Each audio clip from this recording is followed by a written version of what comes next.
Kami mendapati bahwa orang ini menyesatkan bangsa kami dan melarang membayar pajak kepada Kaisar. Dan tentang dirinya ia mengatakan bahwa ia adalah Kristus, yaitu Raja.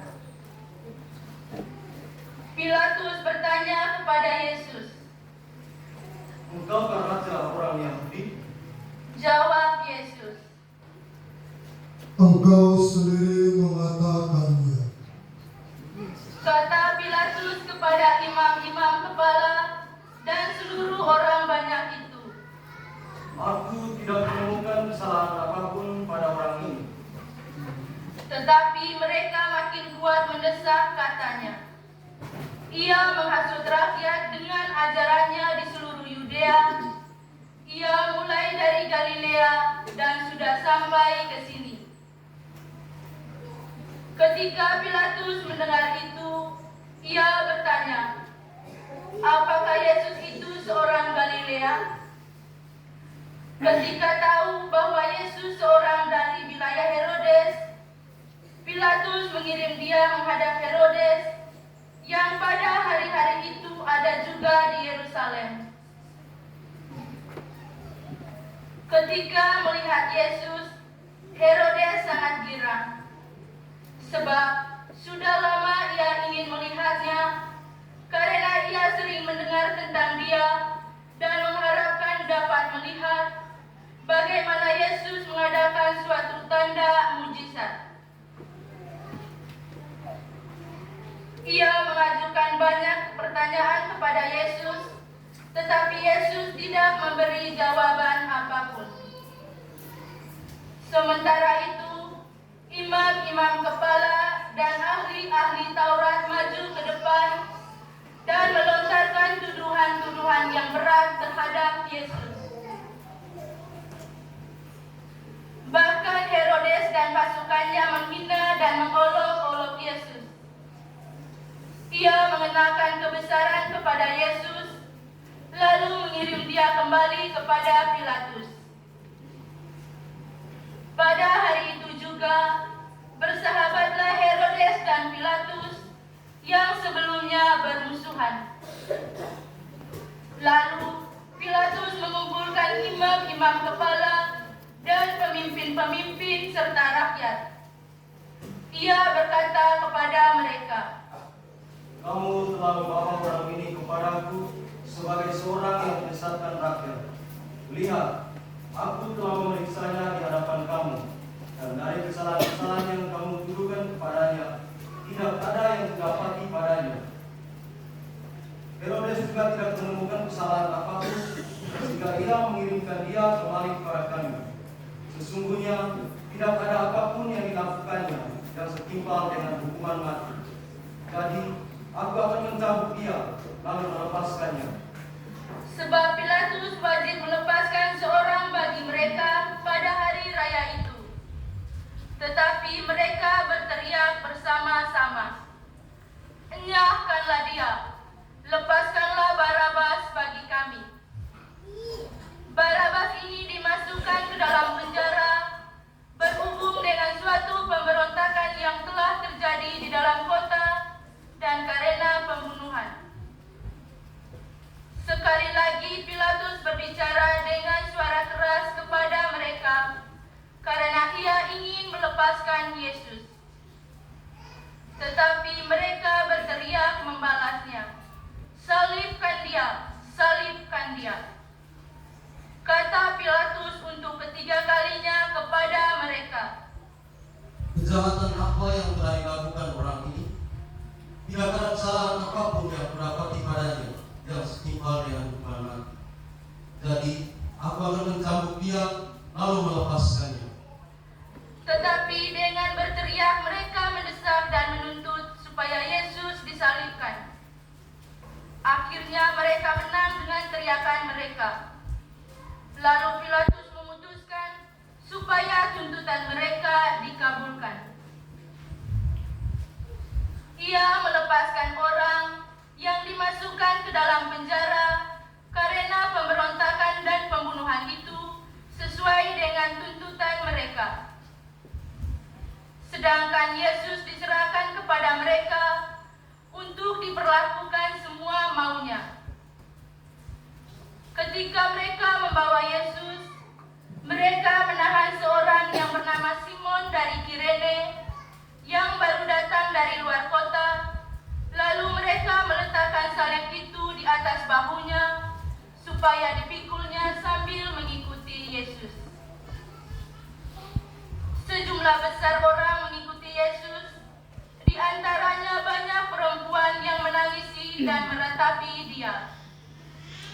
Yesus berpaling kepada mereka dan berkata, Hai putri-putri Yerusalem, janganlah kamu menangisi aku, melainkan tangislah dirimu sendiri dan anak-anakmu.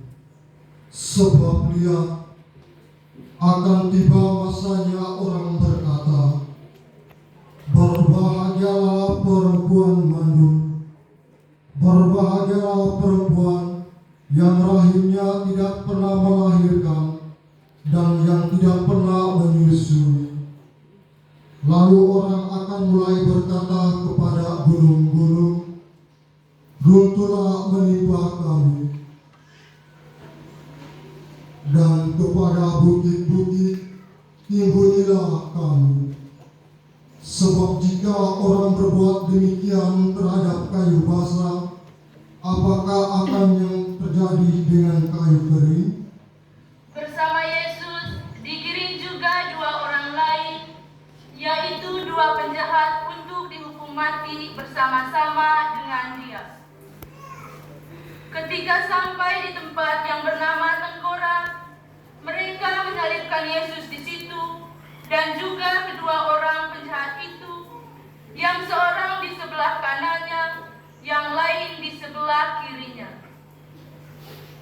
Ketika bergantung di kayu salib, Yesus berkata, Ya Bapa, ampunilah mereka, sebab mereka tidak tahu apa yang mereka perbuat. lalu mereka membuang undi untuk membagi pakaian Yesus.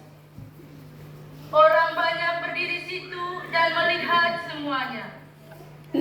Tetapi pemimpin-pemimpin mengejek Yesus, katanya, orang lain Ia selamatkan, biarlah sekarang Ia menyelamatkan dirinya sendiri, jika Ia adalah Mesias, orang yang dipilih Allah. Juga prajurit-prajurit mengolok-olok Dia. Mereka menawarkan anggur asam kepadanya dan berkata, jika engkau raja orang Yahudi, selamatkanlah dirimu. Ada juga tulisan di atas kepalanya, inilah raja orang Yahudi. Salah seorang dari penjahat yang digantung itu menghujat Yesus, katanya, Bukankah engkau Kristus? Selamatkanlah dirimu dan kami. tetapi penjahat yang seorang lagi menegur Dia. Tidakkah engkau takut kepada Allah? Sebab engkau menerima hukuman yang sama. Kita memang selayaknya dihukum, sebab kita menerima balasan yang setimpal dengan perbuatan kita. Tetapi orang ini tidak berbuat sesuatu yang salah. Lalu Ia berkata kepada Yesus, Yesus, ingatlah aku apabila engkau datang sebagai Raja. kata Yesus kepadanya, Aku berkata kepadamu, sesungguhnya pada hari ini juga engkau akan ada bersama dengan aku di dalam Firdaus. ketika itu hari kira-kira pukul 12. Kegelapan meliputi seluruh bumi itu sampai pukul 3, sebab matahari tidak bersinar. Tirai bait suci terkoyak menjadi 2. Lalu Yesus berseru dengan suara nyaring, Ya Bapa, ke dalam tanganmu kuserahkan nyawaku. Sesudah berkata demikian, Yesus menembuskan nafas terakhirnya. Semua berlutut dan hening sejenak merenungkan Bapa Tuhan.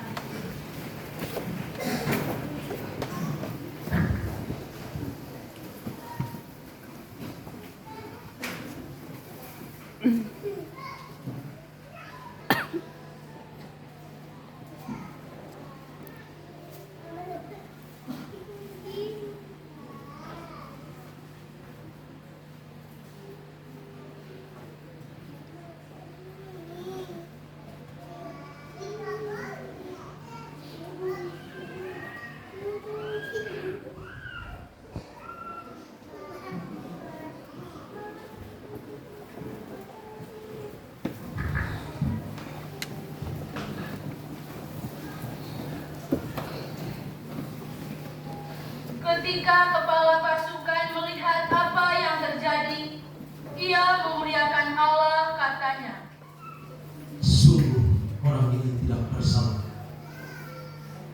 di situ berkerumun pula orang banyak yang datang untuk menyaksikan seluruh peristiwa itu.